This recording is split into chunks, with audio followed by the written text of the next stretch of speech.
Hi friends, welcome to RJ Tamil audio novels. நான் தான் உங்கள் ஆர்ஜே. என்னுடைய கதைகளை கேட்டு மகிழ என்னுடைய சேனலை சப்ஸ்கிரைப் செய்து கொள்ளுங்கள். இப்போ வாங்க கதைக்குள்ளே போகலாம். கதையின் பெயர் அவநதிகாரம். அத்தியாயம் 8. பல வருடங்களுக்கு முன்பு. மரகதமக்கா, அங்கே பாரு, மாமா உன்னையத்தேன் வச்ச கண்ணு வாங்காமல் பார்க்காக என்றாள் வள்ளியம்மை. சும்மா இருடி, எல்லாரும் நம்மளைத்தேன் பார்த்துட்டு இருக்காங்க என்றாள் வெட்கத்துடன் மனக்கோலத்தில் இருந்த மரகதம். பின்ன என் அக்கா என்ன சும்மாவா? சும்மாவே நீ ரொம்ப அழகு, இதில் கல்யாணம் வேற, சொல்லவா வேணும்? அழகு சும்மா அல்லுதே என்று கூறி தன் அக்காவிற்கு திருஷ்டி கழித்து அவளின் புகழை பாடினாள் வள்ளியம்மை. சரி, போதும் போதும், சும்மா இருடி என்றாள் குனிந்த தலை நிமிராமல் மரகதம். ஆம், மரகதமும் வள்ளியம்மையும் அக்கா தங்கை. மரகதம் வள்ளியம்மையை விட 2 வயது மூத்தவள். மரகதத்திற்கும் அவரின் மாமன் மகனாகிய வேலுச்சாமிக்கும் அவர்களின் பெற்றோர் திருமணம் செய்ய முடிவு செய்தனர்.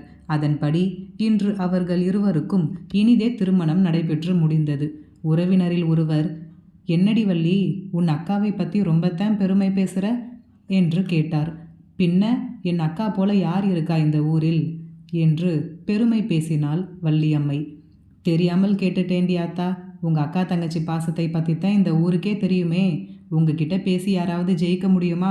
நான் கிளம்புற, ஆளை விடு என்று கூறிவிட்டு உறவு பெண் கிளம்பிவிட்டார். திருமணம் முடிந்த முதல் வருடத்திலேயே மரகதம் கருவுற்றாள். மரகதத்திற்கும் வேலுச்சாமிக்கும் அழகான ஆண் குழந்தை பிறந்தது. ஆண் குழந்தைக்கு சுப்பிரமணியன் என்று பெயர் சூட்டினர். சுப்பிரமணியன் பிறந்த 1 வருடம் கழித்து வள்ளியம்மைக்கு வேலுச்சாமியின் நண்பர் ஆகிய கிருஷ்ணமூர்த்தியுடன் திருமணம் செய்து வைத்தனர். சிறு வயது முதல் கிருஷ்ணமூர்த்தியும் வேலுச்சாமியும் நண்பர்கள். இருவரும் ஒன்றாக சேர்ந்து ஜவுளி கடை ஒன்றை நடத்தி வருகின்றனர். அது அவர்கள் ஊரிலேயே மிகப்பெரிய கடை. அது மட்டும் இல்லாமல் வேலுச்சாமிக்கு நிலங்களும் உள்ளன. அதிலும் விவசாயம் செய்து வருகிறார். கிருஷ்ணமூர்த்தி சிறு வயதிலேயே தாய் தந்தையை இழந்தவர். வேலுச்சாமியின் நட்பு கிடைத்த பிறகு இருவரும் உடன்பிறவா சகோதரர்களாகியே பழகி வந்தனர். உறவு என்று கூறிக்கொள்ள யாரும் இல்லாத அவருக்கு வேலுச்சாமி தான் எல்லாமுமாக இருந்தார். வேலுச்சாமி அவரின் ஜவுளி வியாபாரத்திலும் கிருஷ்ணமூர்த்தியை பங்குதாரராக சேர்த்து கொண்டார். இருவரும் சேர்ந்து நல்ல முறையில் ஜவுளி வியாபாரம் செய்து கொண்டிருந்தனர். இருவரும் சேர்ந்து நல்ல முறையில் ஜவுளி வியாபாரம் செய்து கொண்டிருக்கும் பொழுதுதான் அவரின் மனைவியின் தங்கையாகிய வள்ளியம்மைக்கு மாப்பிள்ளை பார்த்து கொண்டிருந்தனர். வேலுச்சாமி தான் கிருஷ்ணமூர்த்தியை பற்றி அவரின் மாமனாரிடம் எடுத்து கூறி கிருஷ்ணமூர்த்திக்கு வள்ளியம்மையை மணமுடித்து வைத்தார். திருமணம் முடிந்து 5 வருடங்களாகியும் கிருஷ்ணமூர்த்திக்கும் வள்ளியம்மைக்கும் குழந்தை பாக்கியம் இல்லாமல் போனது. எத்தனையோ கோவில்கள் குளங்கள் சென்று பிரார்த்தனை செய்தும் எந்த ஒரு பலனும் இல்லாமல் போனது. இறுதியாக இருவரும் ஒரு மருத்துவரை சென்று ஆலோசித்த போது வள்ளியம்மைக்கு கர்ப்பப்பையில் ஏதோ கோளாறு இருப்பதாக கூறி அவரின் கர்ப்பப்பையை நீக்கிவிட்டார். வள்ளியம்மைக்கு இனிமேல் குழந்தையே பிறக்காது என்று தெரிந்ததும் தன் அக்காவிடம் புலம்பி அழுது தீர்த்து விட்டார். அக்கா, இனிமே எங்களுக்குன்னு யாருமே கிடையாது. அவருக்கும் அப்பா அம்மா கூட பிறந்தவங்கன்னு யாரும் கிடையாது. எங்களுக்கு பிறக்க போகிற குழந்தை தான் எங்களுடைய முதல் சொந்தம்னு நினச்சிக்கிட்டு இருந்தோம். இப்போ அதுக்கும் வழி இல்லாமல் போச்சு. இனிமே நாங்கள் யாருக்காக வாழணும் என்று விரக்தியாக புலம்பிக் கொண்டிருந்தார் வள்ளியம்மை. மரகதம், அப்படியெல்லாம் பேசாத வள்ளி. கடவுள் எது செஞ்சாலும் அதுக்கு ஒரு அர்த்தம் இருக்கும். சுப்பிரமணி எனக்கு மட்டும் புள்ள இல்லை, உனக்கும் புள்ளதான் தா. அவனை உன் புள்ளையா நினச்சிக்கோ. நம்ம 2 பேருக்குமே சுப்பிரமணி தான் புள்ள, சரியா என்று அவர் தலையை தடவி கொடுத்து சமாதானப்படுத்தினார் மரகதம். எவ்வளவுதான் சமாதானம் கூறியும் வள்ளியம்மையின் மனம் ஏற்றுக்கொள்ளவில்லை.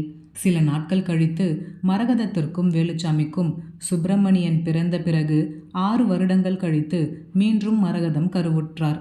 மரகதமும் தனக்கு 2ஆம் குழந்தை பிறக்க வேண்டி பல வேண்டுதல்களை வைத்திருந்தார். 6 வருடங்கள் கழித்து அவரின் வேண்டுதல் நிறைவேறியது.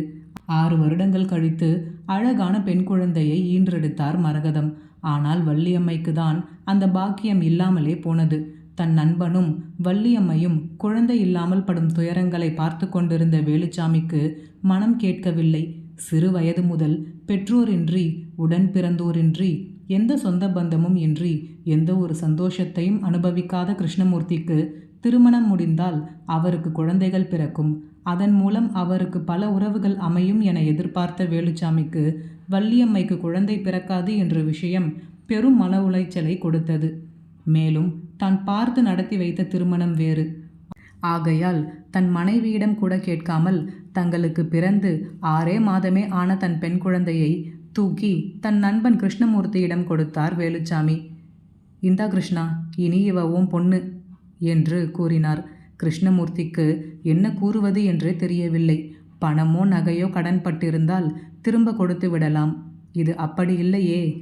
அவருக்கு என்று கிடைக்கப் போகும் முதல் உறவு என்றாவது ஒரு நாள் திரும்ப கேட்டுவிட்டால் என்ன செய்வது என்ற எண்ணம் அவரின் மனதிற்குள் ஓடியது.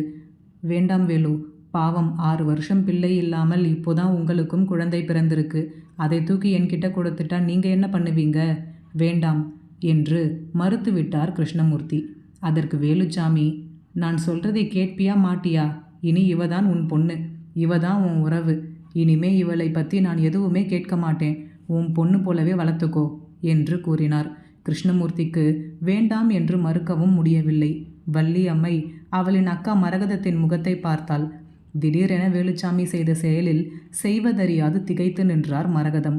வள்ளியம்மை தன்னை பார்ப்பதை உணர்ந்து சாதாரணமாக இருப்பது போல் அமைதியாக நின்றார் மரகதம். எனவே மரகதத்திற்கும் இதில் சம்மதம் என வள்ளியம்மை நினைத்து கொண்டாள். கிருஷ்ணமூர்த்திக்கும் வள்ளியம்மைக்கும் பேச வார்த்தைகளே இல்லை. கண்களில் கண்ணீர் மட்டுமே ஆறென ஊற்றெடுத்தது. வள்ளியம்மை ஓடிச் சென்று தன் அக்காவின் காலில் விழுந்து கதறி அழுதாள். ரொம்ப நன்றிக்கா, யாராலும் செய்ய முடியாததை நீ எனக்காக செஞ்சிருக்க.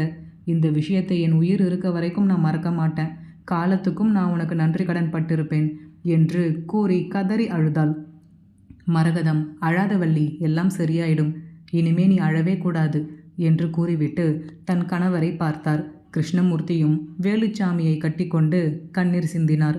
என்னதான் தன் தங்கைக்கு கொடுப்பதாக இருந்தாலும் 6 வருடங்கள் தவமிருந்து 10 மாதங்கள் பல கனவுகளோடு தன் வயிற்றில் சுமந்த பிள்ளையை தூக்கி கொடுப்பது ஒன்றும் அவ்வளவு எளிதில்லையே.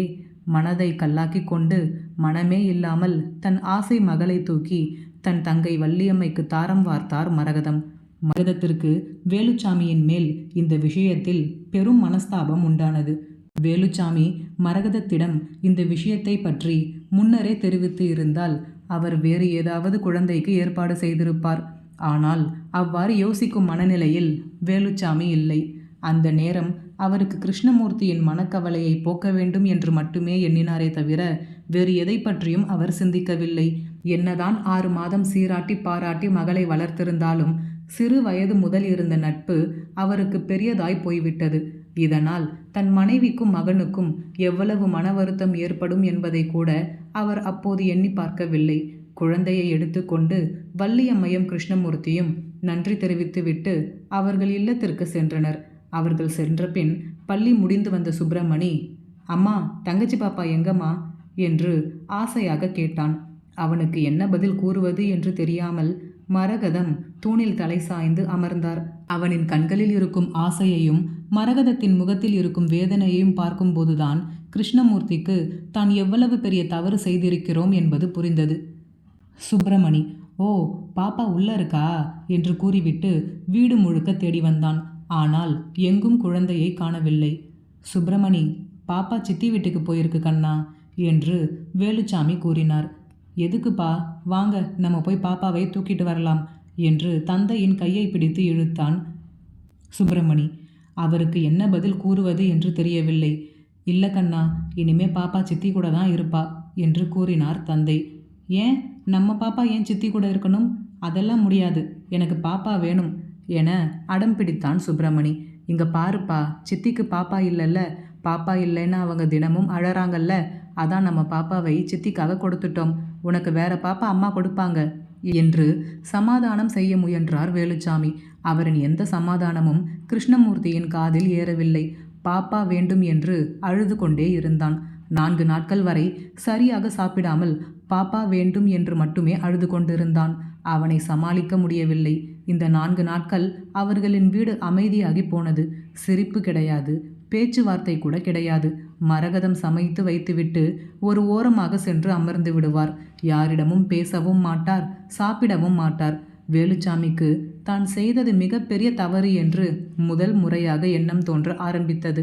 மரகதத்தையும் சுப்பிரமணியனையும் சமாதானப்படுத்தி சாப்பிட வைக்கவே அவர் பெரும்பாடு பட்டு போனார். பிறகு மரகதத்திடம், என்ன மரகதம், சுப்பிரமணி தான் இப்படி இருக்கான்னு பார்த்தா நீயும் சின்ன பிள்ளை மாதிரி நடந்துக்கிறியே. யார்கிட்ட நம்ம பிள்ளையை கொடுத்துருக்கோம்? உன் தங்கச்சி கிட்ட தானே? பக்கத்து தெருவில் தானே இருக்கா? நினச்ச நேரம் போய் பார்த்துக்கிடலாம். பாவம், அவங்களுக்கு இனிமே குழந்தையே பிறக்காது. நமக்காவது சுப்பிரமணி இருக்கான், அவங்களுக்கு அது கூட இல்லை. கிருஷ்ணமூர்த்திக்குன்னு எந்த ஒரு உறவும் இல்லை. இந்த குழந்தையை தான் அவனோட முதல் உறவு, புரிஞ்சுக்கோமா என்று அவரை சமாதானப்படுத்தினார். மரகதத்திற்கும் எல்லாம் புரிந்தது. இருந்தும் பெற்றவராயிற்றே, அவரால் அவ்வளவு எளிதில் தாங்கிக் கொள்ள முடியவில்லை. 4 நாட்கள் அழுது கரைந்த சுப்பிரமணி, பாப்பாவை பார்க்கணும் போல இருக்கு, என்னை கூப்பிட்டு போங்க என்று அவனின் தாய் தந்தையிடம் நச்சரித்து கொண்டே இருந்தான். சரி, சென்று குழந்தையை பார்த்து வந்தால் மரகதத்திற்கும் மனம் கொஞ்சம் ஆறுதலாக இருக்கும் என்று எண்ணிய வேலுச்சாமி மரகதத்தையும் சுப்பிரமணியனையும் அழைத்து கொண்டு கிருஷ்ணமூர்த்தியின் வீடு நோக்கி சென்றார். ஆனால் இவர்கள் சென்று பார்க்கையில் அங்கு பூட்டி கிடந்த வீடே இவர்களை வரவேற்றது. மரகதத்திற்கும் வேலுச்சாமிக்கும் பெரும் அதிர்ச்சியாகி போனது. குழந்தையை எடுத்துச் சென்ற கிருஷ்ணமூர்த்தியும் வள்ளியம்மையும் எங்கு சென்றனர்? திரும்பி வந்தார்களா இல்லையா? குழந்தை என்னானது? அடுத்த அத்தியாயத்தில் பார்ப்போம். இந்த கதை பிடித்திருந்தால் மறக்காமல் லைக் பண்ணிவிட்டு அப்படியே சப்ஸ்கிரைப் பண்ணிடுங்க ஃப்ரெண்ட்ஸ். மீண்டும் அடுத்த அத்தியாயத்தில் சந்திப்போம். நன்றி.